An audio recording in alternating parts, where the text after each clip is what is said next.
Hello guys, welcome to my channel. So today I am going to explain about Bullous disorder. Specifically saying pemphigus group of disorder I am going to explain today. ये क्या होता है, क्यों होता है, कैसे होता है, इसके क्लिनिकल फीचर्स क्या है, आप कैसे डायग्नोस करोगे, क्या ट्रीटमेंट है इसका, इस वीडियो में सब जानकारी मिलेगी। बने रहिए मेरे साथ इस चैनल मेडिकोफिलिक।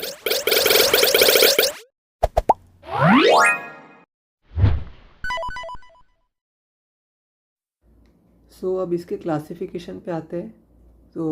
बुल्लस डिसऑर्डर में हम उसको डिवाइड करते हैं, उसके स्किन के बेसिस पे हम उसको दो पार्ट में डिवाइड करते हैं इंट्रा एपिडर्मल, सब एपिडर्मल, दो पार्ट में डिवाइडेड हो गए। अब इंट्रा एपिडर्मल में आते हैं पेम्फिगस ग्रुप, जो हम स्पेसिफिकली इस वीडियो में कवर करने वाले हैं, ठीक है। और जो सब एपिडर्मल ग्रुप है वो हम नेक्स्ट वीडियो में कवर करेंगे। एबनॉर्मल जानने से पहले हमें नॉर्मल ज़रूर जान लेना चाहिए, क्योंकि अगर आप नॉर्मल जान लोगे तो एबनॉर्मल जानने में आपको बहुत मज़ा आएगा। First always learn normal, then after abnormal. Okay, starts from physiology. तो आपको नॉर्मल स्किन एनाटॉमी तो पता ही होगी।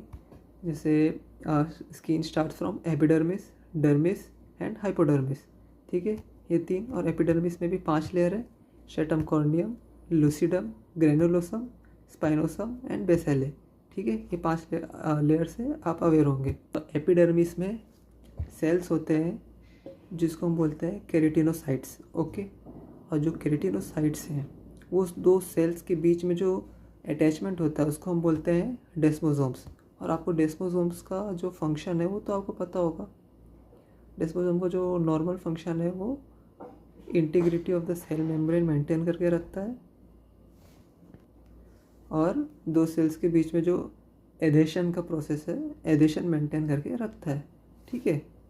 तो जो डेस्मोसोम्स हैं, जो अपने डेस्मोसोम्स हैं उनके कंपोनेंट्स भी हैं, और दो कंपोनेंट्स है। डेस्मोसोम 2 में डिवाइडेड होता है, एक कैथरीन कंपोनेंट्स और दूसरा होता है साइटोप्लाज्मिक कंपोनेंट्स। तो जो कैथरीन कंपोनेंट है वो भी 2 में डिवाइडेड होता है, डेस्मोग्लिन्स एंड डेस्मोकोलिन्स, ओके। और जो साइटोप्लाज्मिक कंपोनेंट है वो प्लेकोग्लोबिन और डेस्मोप्लेकिन में डिवाइडेड है। और जो डेस्मोग्लिन प्रोटीन है, जो कैथरीन प्रोटीन है, उसको जो मैंने बताया वो 4 आइसोफॉर्म में प्रेजेंट होता है: डेस्मोग्लिन 1, 2, 3, 4। ये चारों याद रखना, ये चारों बहुत इंपॉर्टेंट है पेम्फिगस डिसऑर्डर के पैथोलॉजी में, ओके। जो ये पेम्फिगस डिसीज़ है ये एक ऑटो इम्यून डिसीज़ है। तो इसमें टी सेल मेडिएटेड डिस्ट्रक्शंस होते हैं डेस्मोसोम्स में, मतलब एंटीबॉडी अगेंस्ट डेस्मोसोम्स बन जाती है, जिसकी वजह से डेस्मोसोम डिस्ट्रॉय हो जाते हैं। और अगर आपको नॉर्मल फंक्शन पता है डेस्मोसोम का, जो भी अभी मैंने पहले बताया, तो आप समझ जाओगे कि डेस्मोसोम का नॉर्मल फंक्शन है कि integrity of the cell and adhesion of the cell maintain करके रखना, ठीक है।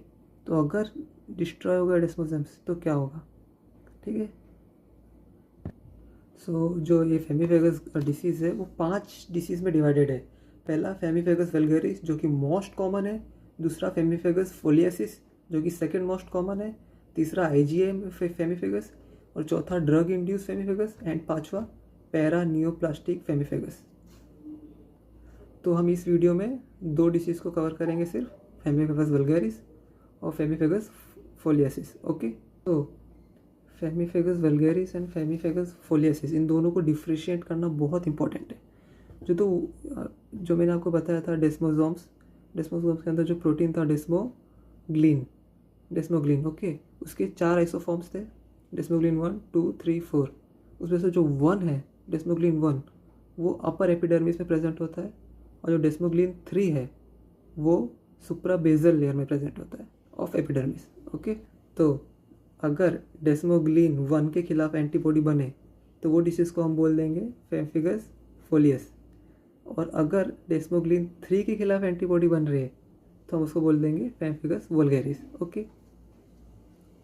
और एक और बात, the process of separation of keratinocytes from desmosomes is known as acantholysis, okay.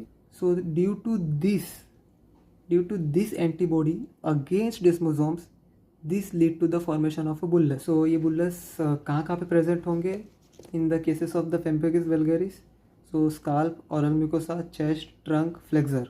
Okay, ये 5 चीज़ें आप ध्यान में रखें। यहाँ पे मोस्ट कॉमनली बुल्लस प्रेजेंटेशन होता है पेम्पेगस वल्गैरिस में। यहाँ आपको इमेजेस भी दिखा दूंगा स्क्रीन पे। एंड इसमें मोस्ट इम्पोर्टेंट साइन निकोल्स की साइन, निकोल्स की साइन, ये जो साइन है ये मोस्ट इम्पॉर्टेंट है बुल्लस डिसऑर्डर में। इस साइन का मतलब होता है जब भी आप बुल्लस पे या फिर स्किन पे आप अगर टेंजेंशियल प्रेशर लगाओगे तो दोनों एपिडर्मिस है और डर्मिस है वो अलग हो जाएंगे, ऊपर की जो लेयर है वो अलग हो जाएंगे, क्योंकि डेस्मोसोम्स नहीं है तो सेल अलग हो सकते हैं, लेयर अलग हो जाएगी। Okay, that is the power of knowing normal. अगर आपको नॉर्मल पता है तो आप एबनॉर्मल एस कर लोगे, एस।